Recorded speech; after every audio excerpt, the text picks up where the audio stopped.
Welcome to the Friends in Business podcast with your hosts, Ben Wright and Jemima Ashleigh.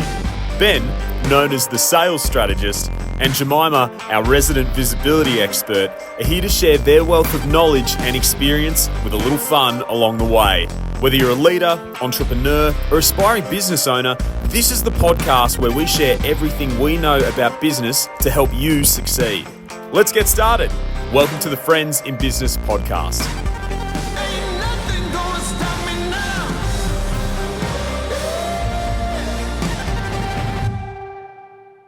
Ben, how are you? Hello, Jemima. Did you forget my name for a second? That's what that felt like. I actually forgot if it was morning or afternoon because as you probably can't see in the back, well, I've alerted it now, but we have had tradies crawling all over the house the last few weeks because we've got some renovations happening. We're already in Dream Home, but of course, once you get into Dream Home, you want to make it dreamier. Dreamier home. Yeah, so we're in that process, and I've learned that there's just not one way to do things, even with things as common as flooring. Yeah. I have had, what are we up to? I'd say we're up to 4 ways that have been suggested to do the same thing. Yeah. From experts. And we're fortunate. We have builders in the family, so we're able to I guess, vet some of those conversations. Yeah. But it's just interesting how even things that are done time and time again still have multiple ways. So my head's been spinning a little bit this morning. That's why we say, are we good morning or good afternoon? But I'm pleased to say it's still morning. Great, excellent. And it's beautiful and it's sunny and another day in paradise. It is beautiful. And this is honestly paradise. It's been really interesting watching the tradies come through because it's not my home that's being renovated, and I've gotten to see some of these guys over the last few weeks and gotten to have conversations with them and watched you guys really go through, we could do it this way, that way. And again, I just would think flooring would be, we need a floor. I didn't realize there were 19 types of floors on different, and it really alerted me to thinking about, one thing we're going to talk about today is a bit about the sales process, about the different parts that go into that. And I'm very aware that occasionally we can hear a tradie playing with, so you might see some guest presenters today in the background. Sorry, many apologies in advance. That's actually, before I get into that, it's funny. Our best idea for our renovation has come from our 4.5-year-old who walked in one day when my wife and I were talking. Daddy, Mummy, why don't you do this? And it's amazing the power of these little brains. This outside thought, just this jack out of the box idea, and we're running with it. So no doubt she's going to want to stencil her name, Amali, somewhere into that part of the renovation. As she should, absolutely. I'm surprised. I need to put my name in there somewhere just because I've been here for all of it too. It's been pretty great. Well, I'm surprised, being my daughter, she hasn't hit us up for a commission check yet. Give her time. She's not quite 5 yet. Well, shall we get into sales process? Yes, that's absolutely. our topic for today. So you're a sales strategist. So this seems to be very much your wheelhouse, right? And it's been one of the things I've loved getting to work with you a bit closer, as you just like, this is the process and these are the results we get. And man, you've got some processes. Yeah, look, you're absolutely right. For me, because what I focus on is bringing balance to the lives of sales leaders, to do that, they need to have some strong systems and processes so that their teams will deliver repeatedly in a predictable manner. Yep. So it's not just doing the same thing over and over and over again, but having the confidence that they're going to be able to do that. Yeah, I love that. They're going to do the same thing over again in a predictable manner. That's right, without feeling like they're too scripted. Yes. Because as soon as we take the flair away from most sales roles, right, there are some that are mechanical and based on repetition, generally roles earlier in your career. But as soon as we take away that ability to show some flair and build true relationships, what we then have is robots. And we don't need that because they will be replaced by AI tech. In fact, AI tech now at a sales level is good enough to take over phone-based selling for some industries already. And I've spoken recently to people who have master's degrees in AI specifically around the sales funnel. It's ready to go. It's changing the world. It's going to change our jobs. And this is a part of that's really interesting for me when people talk about AI. It's going to take my job. I was like, no, it's not. We're going to have to integrate it into our current roles. That's right. But we're not talking about that today. The point I'm trying to say is that any good sales process that I've worked with and worked with dozens, in fact, I'm close to 100 businesses that I've worked with around their sales process over the last few years, is that if you get it right, it allows freedom for a salesperson without them running rogue. Yeah. So what we want to be doing is having salespeople that follow a process, but also have that natural flair. So I actually, last time I spoke about a sales process, it was 6 podcast episodes. We're going to do this in one. So it's going to be nice and chunky, which means that it might need some broadening of the horizons, right, as we go along the journey. Okay, so sales processes will typically work between 5 and 11 stages. Yeah. I see them down as low as 3, but I'm very much a believer in simplifying the complex. So traditionally, the teams I work with will work with 5. So we're going to go through those 5 stages right now.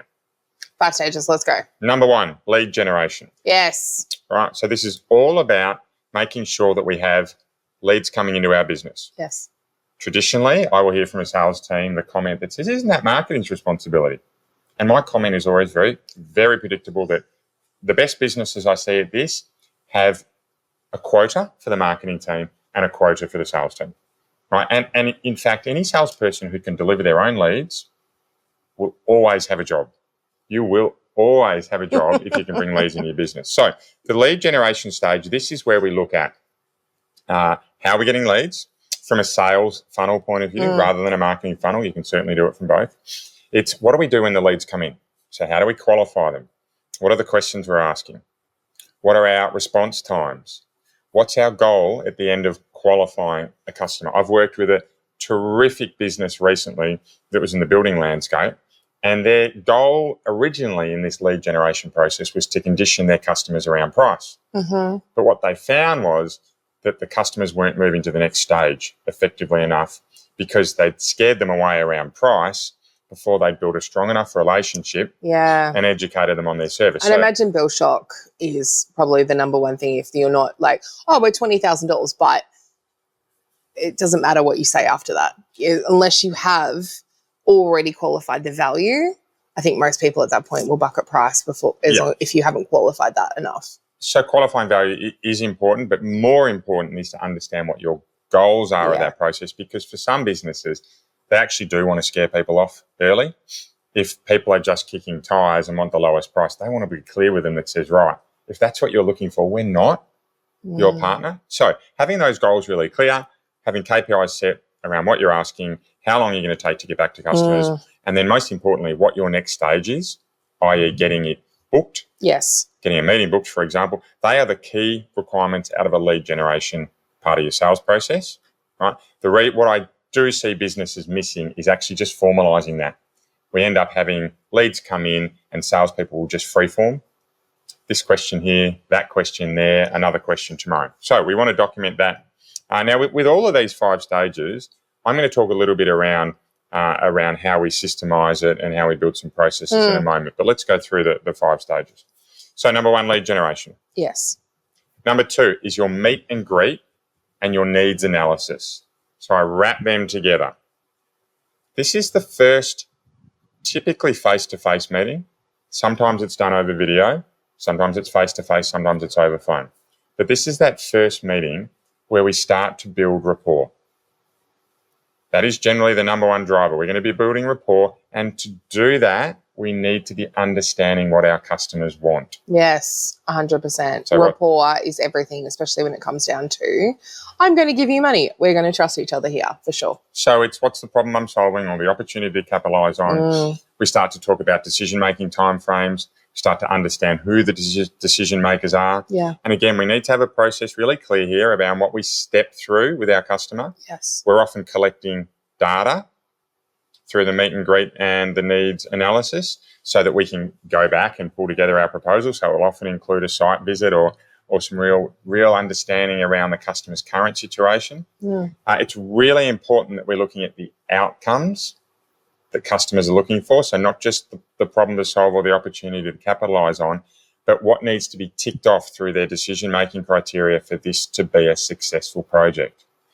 So this is the point where most businesses I work with don't spend enough time. And if we weren't to spend enough time in this part of the process, what happens? Yeah, it's a good question because what happens is we end up back at this process later down the track, and often it's too late. By the time when we've quoted someone, and if we've been talking about floorboards and we've come and quoted 160 mil floorboards and the customer only wanted 120 mil floorboards, right, by the time when we come back, we've often lost that trust and that connection, that emotional bank. You weren't listening to me. There was not the conversation part. And it was just as simple as, I thought we'd agree on something else. Never mind. Thank you very much. Yeah. And I love the saying, what's my obvious is not necessarily their obvious. The reason we often miss this is quite innocent. It's not because we didn't want to know what the customer wants, but we were so focused on thinking about what we're going to say next that we forgot to listen. Yeah. So there's a really effective question technique here that I encourage every team I work with to use, and that's to follow up a first question with a second question. So instead of worrying about what you're going to say next or the topic next when you're listening to that question, this is the first. So we ask our first question instead of saying, okay, what am I going to think about next here? You're actually listening to their response so you can come with a follow-up. And what it does is it deepens our knowledge of what the customer wants, right? i.e., how are you today? Yeah. Great, that's a standard question. What are you looking for out of this project? And the customer might come back and say, well, with my flooring, I need it to be nice and tight, and I want thin lines because I don't like the big broad look. Okay, great. So what type of width lines are you looking at here? Versus, I've asked about the floors, we should go to the walls next. That's right. Exactly right. So really important in the meet and greet and needs analysis that we spend time there, because the later we leave it to get this right, the less likely we are to close the deal. Very, very important. But it takes discipline, because most customers are going to want to move us through to get to a solution stage. So if we can have the time to be talking around their needs and really understanding what they want, that's when we're winning. So lots of strategies to do this. We can probably talk about this in another episode, because it genuinely is 6 episodes long. Yeah. But let's move into number 3. So number 1 is lead generation. Number 2 is meet and greet and needs analysis. Number 3 is all about our presentation or our quotation. So hopefully at the end of our meet and greet and needs analysis, we've booked our next meeting. So we've gone back to the ranch, we've pulled together our proposal, and we are ready to present to our customer. This is the stage when we really need to be, before doing anything else, reconfirming what the customer was looking for out of this proposal.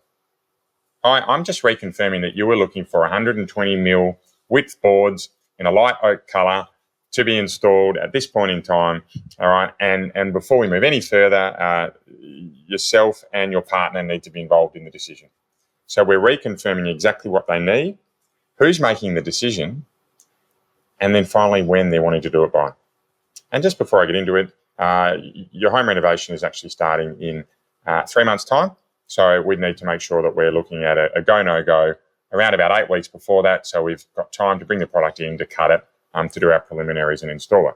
Right. So we're reconfirming all of our assumptions so that if we have anything wrong, we can adjust it as we're going through our quote. I just wonder how many people forget this number 3 point. Like, already I'm like, this is a silver bullet moment for me, because the amount of times that I've either spoken to someone and been like, I'll get back to you about it, and I hear nothing. Yeah. Or I have the conversation in any way, shape or form of, I think we discussed this, and you're like, we never talked about that. What are you talking about? Yeah. And it's just all later, you never got back to me. I'm like, you never got back to me. You're the one trying to make the sale, mate. That's not how this goes. Yeah, and that's because we didn't build enough of a common understanding around when we need to be moving forward. And look, this is when you talk about bread and butter topics, yours is around visibility. This is it for me. I work with this, and we'll talk about a format in a moment. But so we're into the quotation. We've reconfirmed our needs. We've reconfirmed our decision-making timeframes and who's making the decision.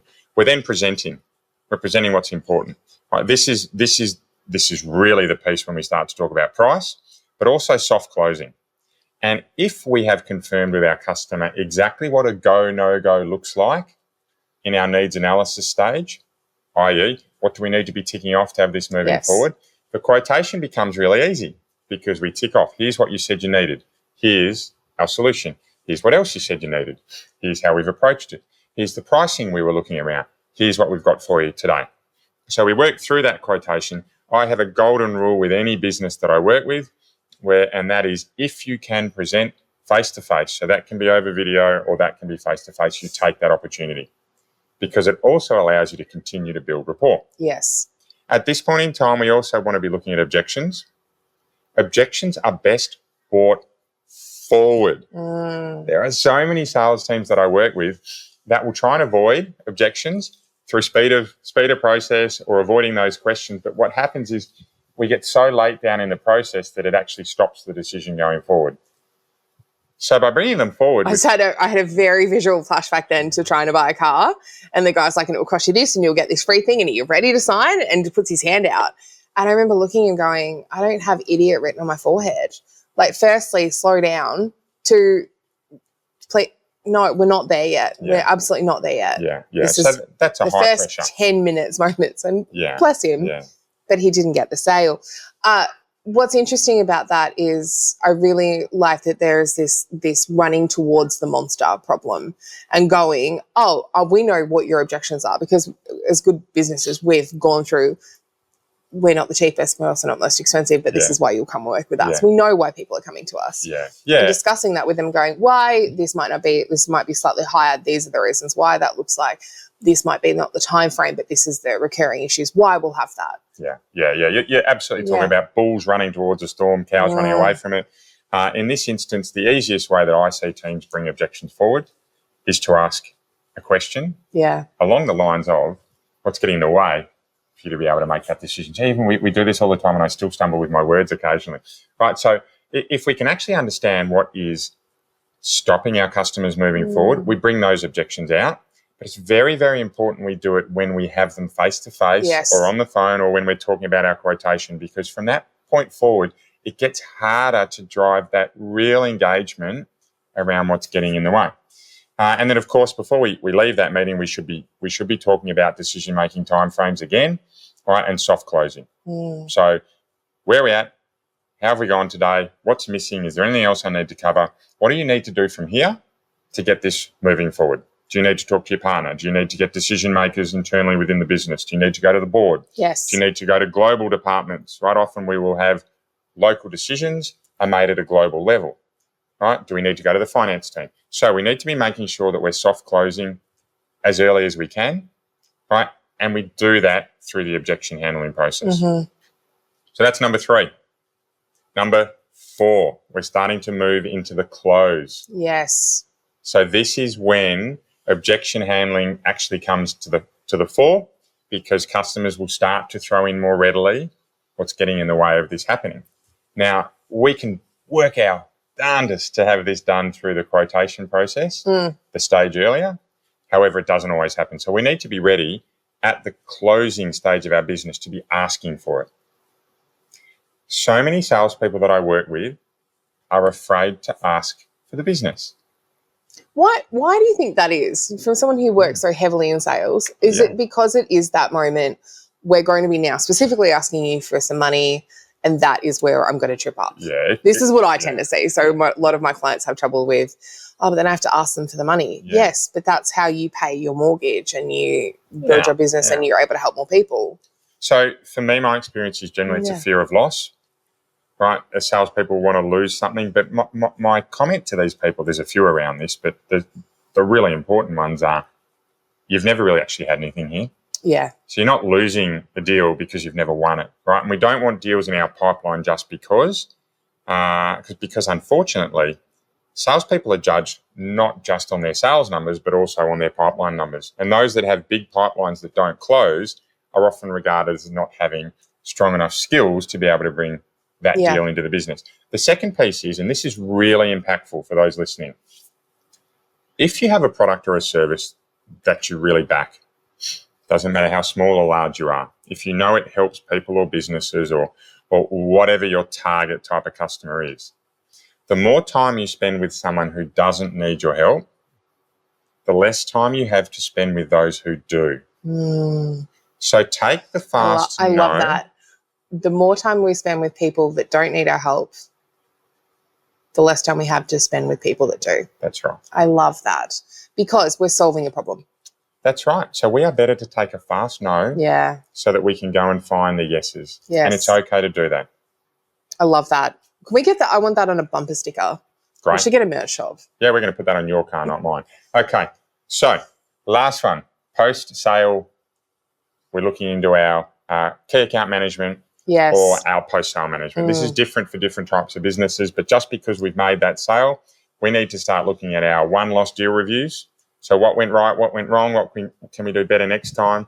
Working with our delivery teams, often our delivery teams, customer service or operations, definitely, around making sure the customer's happy, but also systemizing, getting back in touch with the customer once the installation is completed or once the service has been fully rendered or once the contract's coming in. How did we do? What else do you need? Yeah. Right, we spoke about 3 ways to grow revenue. Yeah, retargeting. Yeah, this is customers coming back. What else can we do for you? Who else do you know that could benefit from our service? Right, what maintenance plan do you need to go on? What else can we be talking to you about, or when should we re-engage? Because when we do that, we are building an evergreen funnel. And salespeople so often worry about closing the deal now, they forget about what's next. The cheapest way to bring in revenue being existing customers returning. So that's our 5 things. Lead generation. Yes, lead generation. Meet and greet and needs analysis. Yes. Getting in front of customers to present our quotation. The post-quotation or the post-presentation close. And then our post-sale management, be that key account management or your one-off sale.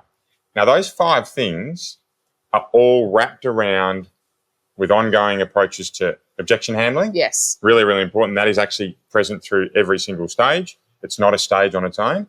And they also are wrapped around by systems. And this is the part that's really important. Whenever we have these stages, we need to be having KPIs, measures. So we'll have our stage and our activities. We'll have our measures, our KPIs, and we'll have the systems that back them up. Your CRM, your financial reporting, your quotation software, your inner team workshops, right? Lots and lots of things we look at from a systemic point of view to make sure that we're running a great sales process. Now, the kicker here is that sales process I do on 1 page. It takes 1 hour on 1 page with every team, but it's most effective when the whole team build it. So my number 1 piece of advice that comes out of today's podcast is to make sure that once you decide to go down the process of formalising your sales process, right, and a formalised sales process that still leaves room for individual sales activities, is bring your team together and build it as a 1-pager. I have a free template.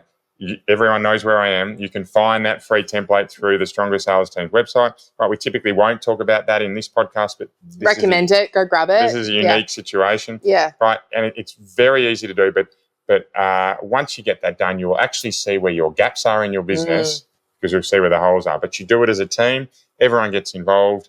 Build it together. And you'll deploy it. I just guess so much of that work is sometimes in isolation. Barry might do a really good job of the close and the follow-up, but you might have Sandra doing something slightly different, and suddenly there is a communal, why don't you try this? This works well, because some of this stuff is really quite often done in isolation.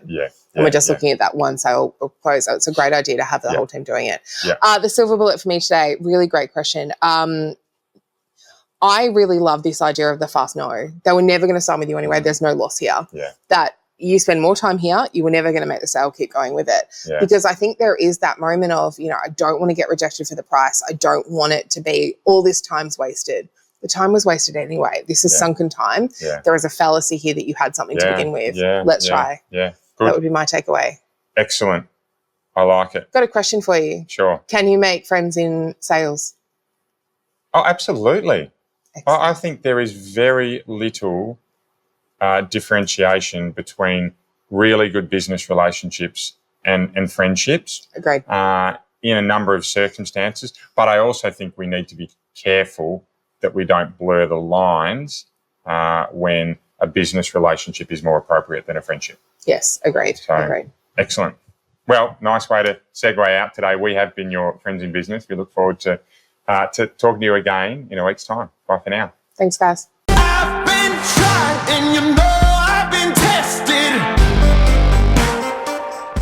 Thank you for listening to the Friends in Business podcast.